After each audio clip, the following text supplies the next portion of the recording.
Good morning, everyone.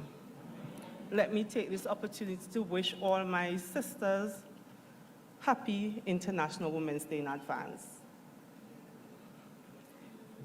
I want to recognize with me today my colleagues, the Honourable Stuart Young SC, Acting Prime Minister of the Republic of Trinidad and Tobago and Minister of Energy and Energy Industries.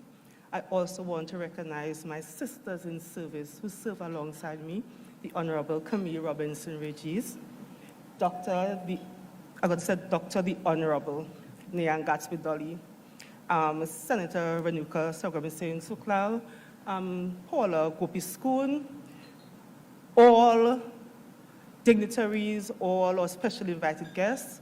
It's a pleasure to have you here today with us as we celebrate International Women's Day. I have a prepared speech, and I want to use my prepared text, but I also want to speak from my heart. In Trinidad and Tobago, we're going to join the international community to celebrate International Women's Day tomorrow. And the theme says, for all women and girls, rights, equality, and empowerment. And it also calls for us to accelerate action. I am proud to be part of a government that has accelerated action over the years for all women and girls in Trinidad and Tobago. I am proud to be part of a cabinet and a team that has placed at the forefront of our national development our women and the needs, desires, and aspirations of the women of Trinidad and Tobago. And I'm particularly proud to have alongside us in the cabinet men who have been part of the journey, part of the process of ensuring our women and girls in Trinidad and Tobago have the opportunity to thrive. When we talk about promoting gender equality and when we talk about advancing women's rights, I often say that, yes, it is our call and our duty as women to lead that fight and that cause, but it's more important to have men as allies. And today, as we commence the celebration of International Women's Day in Trinidad and Tobago, I want to specifically salute my colleague in the Cabinet, Acting Prime Minister Stuart Young, for always being an ally.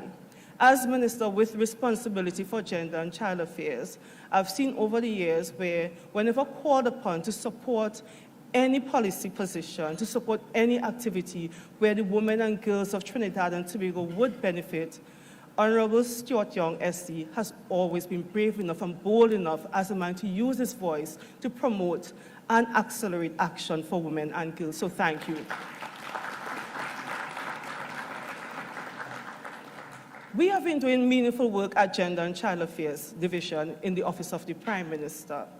Sometime last year, we launched our Survivors Transformation and Empowerment Program, where we recognize that for our women who are predominantly the ones who are affected by gender-based violence, specifically domestic violence, for them to emerge better, we needed to provide a platform for them to get the requisite support that would help them to thrive within this nation. So Survivors Transformation and Empowerment Program provides an opportunity for funding, not just for our survivors, but also for those NGOs that work alongside persons who are moving towards helping us to end gender-based violence. So with the Survivors Transformation and Empowerment Program, we have where those persons who would have been affected by gender-based violence would be able to access funding either through a grant scholarship or funding to be able to promote a business opportunity up to the tune of $10,000. For those NGOs working alongside us in the fight to end gender-based violence in Trinidad and Tobago, there's the opportunity to receive grant funding up to $50,000. And all we ask is for you to work with a minimum of 10 survivors. And while STEP was initially meant to mostly impact our women, we recognize that amongst us, we have men who are also survivors and victims, so STEP benefits them as well. And I want to commend the team at the Office of the Prime Minister, Gender and Child Affairs, for being able to reach out and touch countless lives through our STEP program and being able to provide funding opportunities for those NGOs and those individuals who are benefiting from that initiative. Additionally, I want to highlight work that we have been doing to help us to improve policy formulation in-house, and again, having men as ally in-house and through our IT specialist, a young man at the Office of the Prime Minister, we were able to develop a very innovative domestic violence central registry system, what we call Umbono. Umbono gives us the opportunity to get real-time data and real-time information on what is happening as it pertains to gender-based violence in Trinidad and Tobago. What that does, it gives us the opportunity to know exactly where to target, how to target, so we create better policies and opportunities for not only those persons who are survivors, but also for those persons who are perpetrators, so that we can impact their lives to create the requisite change. We have also worked on developing our first national action plan on ending gender-based violence and sexual violence in Trinidad and Tobago.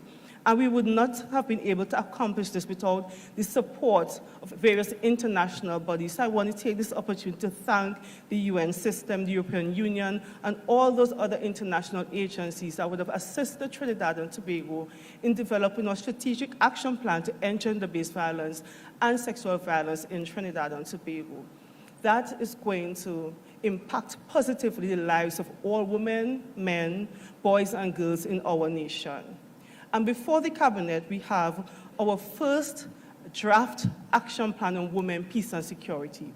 And I want to specifically thank the Canadian government for their support in helping Trinidad and Tobago to develop this action plan. Once Cabinet has the opportunity to finally peruse and to approve it, this is going to be a trailblazer in helping us to have women lead in the response to what's ending not just gender-based violence, but gun violence and gang violence in Trinidad and Tobago. I want to reassure our women, I want to reassure our citizenry that we are listening, that we are paying close attention to the unique needs of our women and our girls in our communities throughout the nation, and that we are working collaboratively. We are working in partnership with various entities to ensure that we create the right response. We have been taking a whole of government approach towards addressing the issues that specifically impact our women and our girls. But I often say what we need is not just a whole of government approach, but an all of society approach. Ensuring our women have the opportunity to accelerate, to ensure that we can accelerate action. As I often say, we need all hands on deck. Creating a better Trinidad and Tobago for women and our girls is not just the government's business, it's all our business. So today, as we celebrate the small wins and the big gains, I want to salute those women who have laid the foundation for all of us who have the opportunity to stand as leaders. And again, I want to encourage those of us who sit around the table as women, as female leaders, to create space for another sister. Our voices aren't just needed around the table. Our voices must be around the table if Trinidad and Tobago is to become the best version of itself, if we are to truly live up to our fullest potential. Welcome. Happy International Women's Day, and may God continue to bless us all. I thank you.